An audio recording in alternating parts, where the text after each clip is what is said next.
Very interesting points made.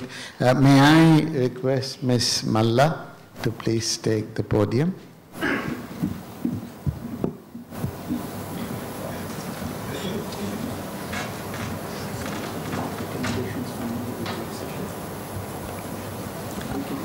Namaste, everybody.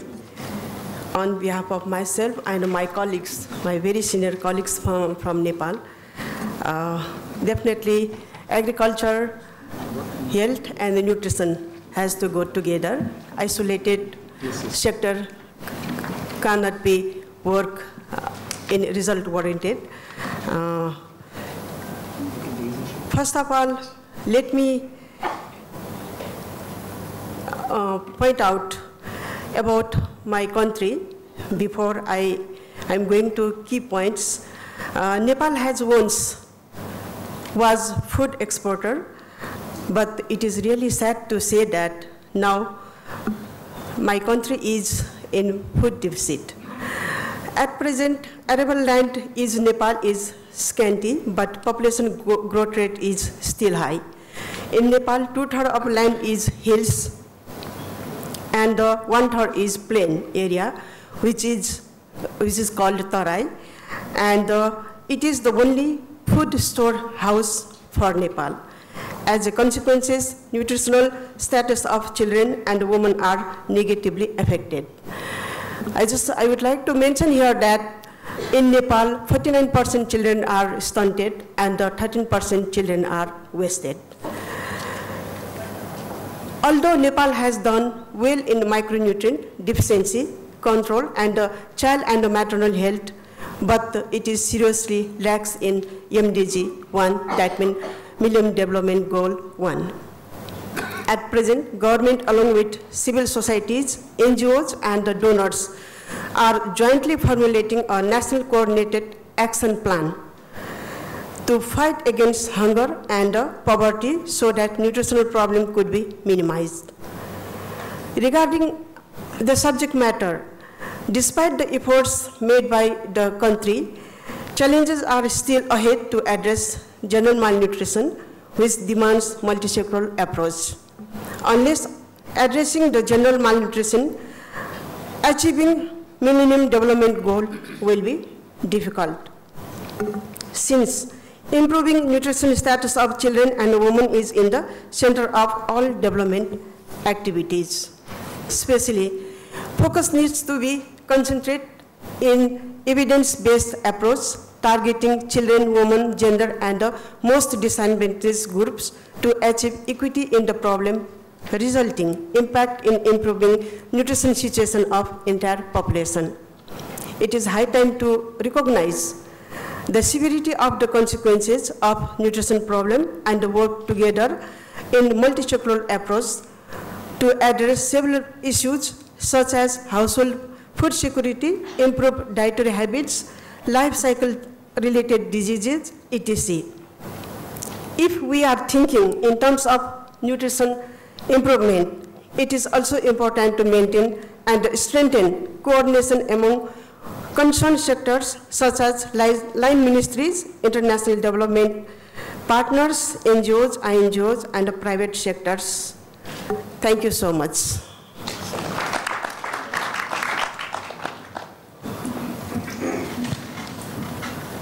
Mr. Rajapat. Thank you.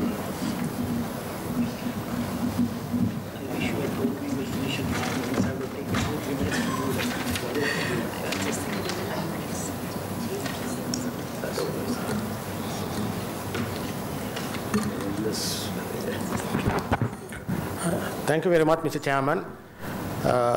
Distinguished ladies and gentlemen, greetings to you, all of you from the little land of Sri Lanka, the southernmost neighbor to our big neighbor here. So I would like to give you some cases from Sri Lanka for this workshop, leveraging agriculture, nutrition and health, some cases from Sri Lanka. I am actually the Vice Chairman of the University Grant Commission, that is the apex body of the University Education in Sri Lanka. Before taking up this job, I was the Executive Director of Sri Lanka Council of Agriculture Research, another apex body, so I am quite familiar with the problems that we are facing pertaining to food security, nutrition and agriculture.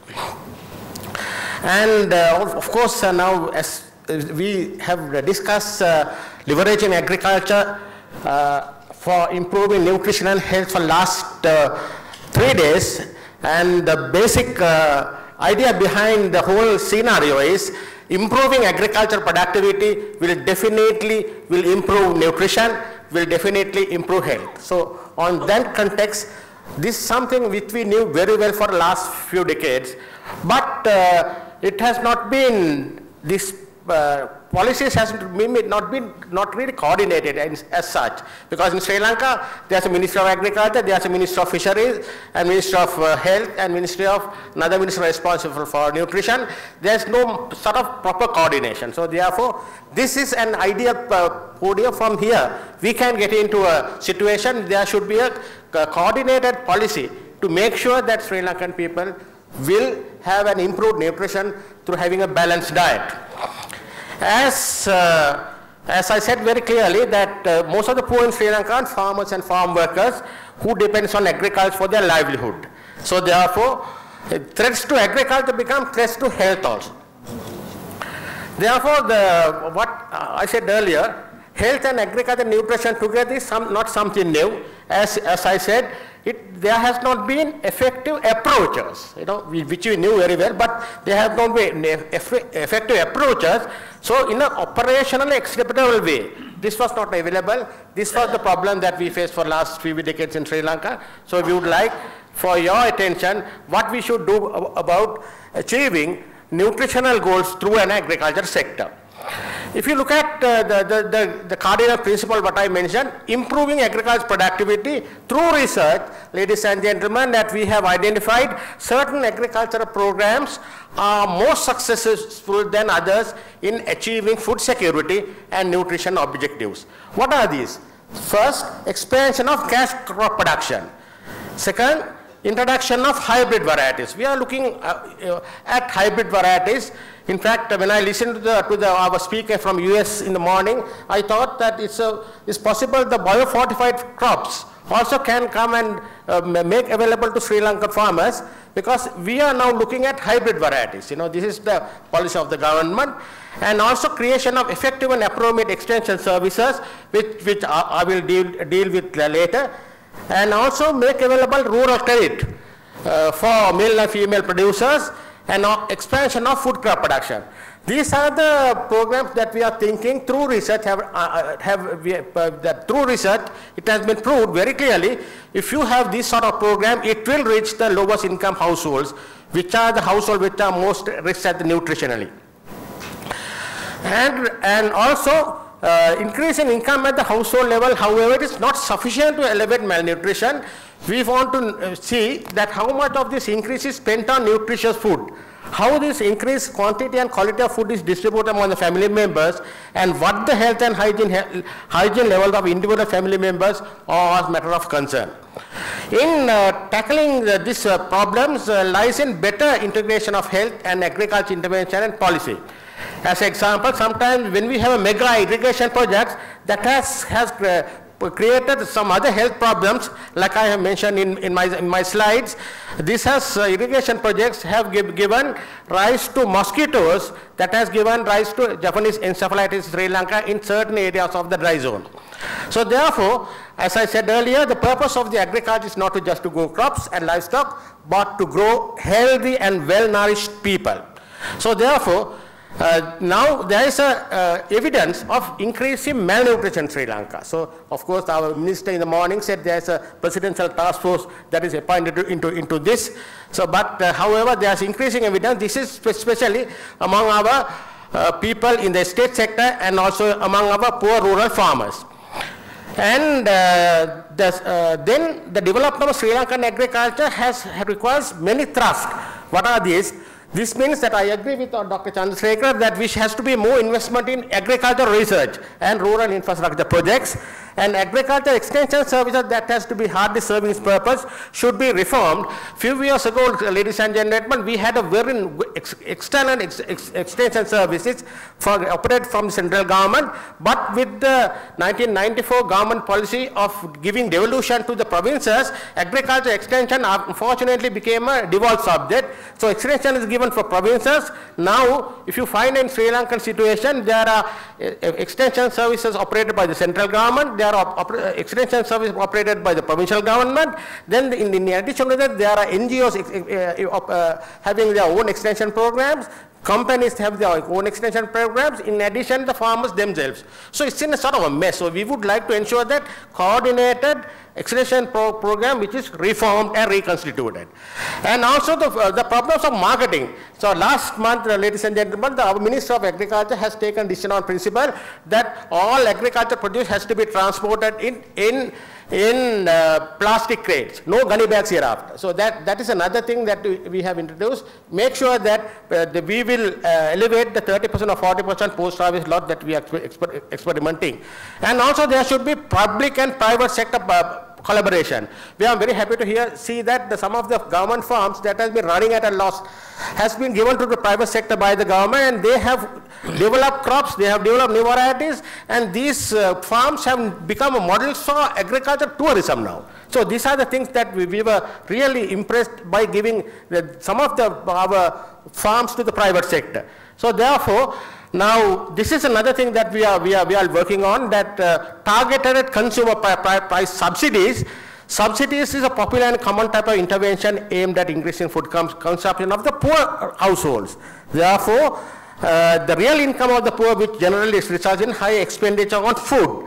Subsidy programs are very attractive. Now we have our subsidy programs for rice, and also now it has been rice, in addition to that, the subsidy has been extended to even to coconut, because we have experienced decline in our coconut production, because coconut is very important in Sri Lanka like onions in India.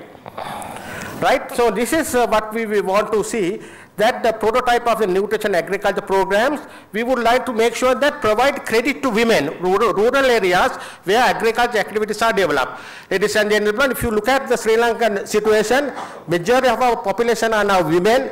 They are the people who are mainly involved in rice production. 90% of the labor is provided by the women. If you look at the manufacturing sector and the service sector, the garment industry, the majority are females. Even the plantation sector, majority of our tea and rubber, tea pluckers and rubber tappers are female, so they are becoming dominant. So we are targeting extension and other facilities for the rural women. So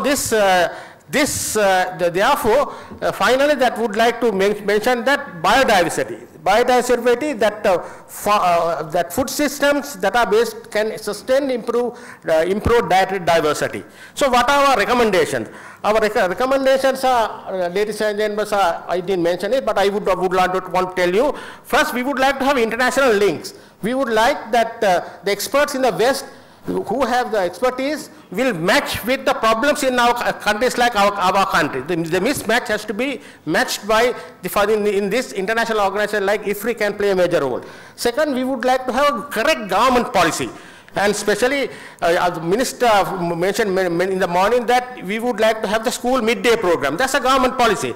Giving fertilizer subsidy now, after the recent floods in the country, the fertilizer subsidy has been extended not only to rice, but also vegetables as well as to other crops. So this is a policy of the government. So correct policy formulation by the government will definitely elevate.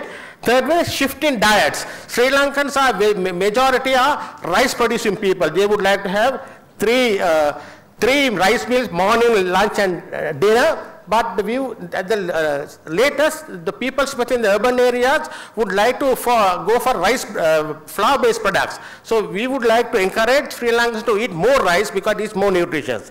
And then the fourth point is that we have Sri Lankan government has started for last 3 years, 3 years.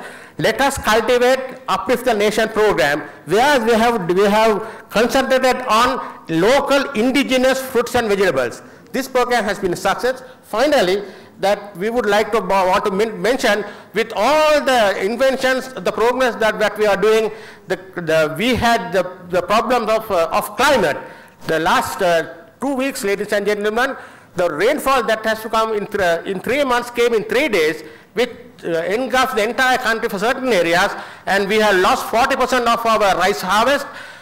More than 50 billion worth of economic damage, more than 100,000 livestock was lost, So therefore, we are now looking at separately what we should do in case of a climate calamity like this. So this is what exact our recommendation. I'm thanked that for your kind patience. Thank you. Thank you, Mr. Rajapaksa. May I request Dr. Vyas, who is a very well-known person in this field, to take the podium and make his speech. Thank you, Mr. Chairman. Distinguished panel, ladies and gentlemen.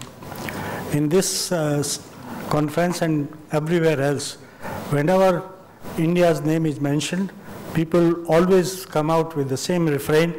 For one of the fastest growing economy, India's record in poverty alleviation and ensuring nutritional enhancement to the people is not at all encouraging. This is the common feeling, and it has been told several times. This despite the fact that countries signatory to several international agreements to end hunger and malnutrition, and food security is repeatedly proclaimed as one of the principal goals of the development. The very concept of food security implies access to adequate food to all people at all times for an active and healthy life. It suggests not only avoiding hunger and ensuring adequate calorie intake, but also eradication of malnutrition. Now, what we have been able to achieve? Chronic hunger, one. Chronic hunger in terms of starvation has largely been eliminated, although there is a disturbing large extent of seasonal hunger, especially in the rain-fed dry areas. Second, there has been progress in reducing calorie deficiency. However, a very large proportion of rural households subsist on below 1800 calories, which is considered to be the minimum required for active and healthy life. There has been no progress in ensuring nutritional security, calculating protein, energy, malnutrient, or micronutrient deficiencies, barring in one or two states. The worst sufferers are young children, pregnant and lactating mothers, and elderly persons without any family support. Now, these are the achievements or lack of achievement what we can see in this area. In a country which has been aspiring for decades to achieve food and nutritional security, these are very disheartening facts. If the present rate of progress continues, India will not be able to reach the millennium goal of halving the malnutrition. One of the principal reasons for disappointing performance in this area is the pattern of growth of the economy. As Mr. Chandrasekhar has said, the driving force for economic growth in India has been mainly the service sector and to an extent industries. Agriculture has not contributed to the growth to any significant extent, although nearly 52% of country's workforce depends on agriculture.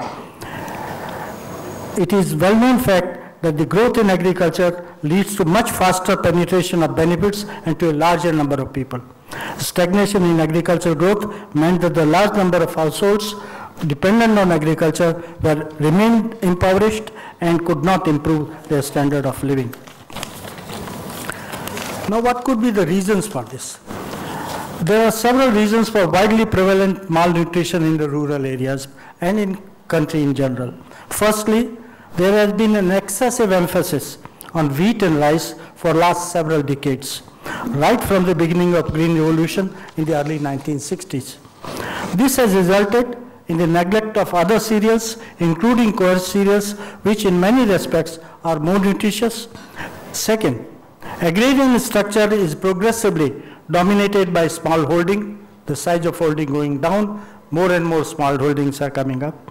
Agriculture on these holdings is not profitable, and to that extent, scope for purchasing power, more nutrition food from the market is not available to a very large majority of people. Third, in the financial allocation by the government, health and sanitation sector are grossly neglected, especially the sanitation part. More so when it comes to allocation of rural areas. And this is very important. Without good health and sanitation measures, all these efforts are like putting water in a sieve. Nothing is retained. Fourth, the role which civil society could have played in improving awareness in the health and sanitation related issues at the household level is totally missing. And this is important. While action is needed in all these areas to correct the situation, the most important agenda should be to emphasize agricultural growth, especially on the small farms. The fact that on a large number of small and marginal holdings, agriculture is largely for self-provisioning. The nutritional aspect can be addressed right at the farm level. The direction in which agriculture has to move to improve the nutrition would include, and I'm talking more of agriculture production and nutrition linkage, emphasis on the coarse cereal and other indigenous crops which are more nutritious, which today is lacking. Strengthening the supplementary farm enterprises, dairy and fruit and vegetable, particularly on the small farms. And this is very important because most of the dairy and fruit and vegetable is grown on the small farms. Using breeding technologies to develop nutritionally superior crops varieties, we have, for example, protein-rich maize, or fortifying the processed food such as flour of the cereals. Friends, you will see that in this, the role of the state, role of the private sector, and role of civil society is equally important. For undertaking the measures, the public and private sector, as well as the civil society, have important roles. Public research has to give attention to the core cereals. Public price policy has to discriminate in favor of these and other nutritionally rich crops. The private sector could contribute to the research on the nutritionally fortified crops and food products, and the civil society has to role in generating awareness about nutrition at the household level.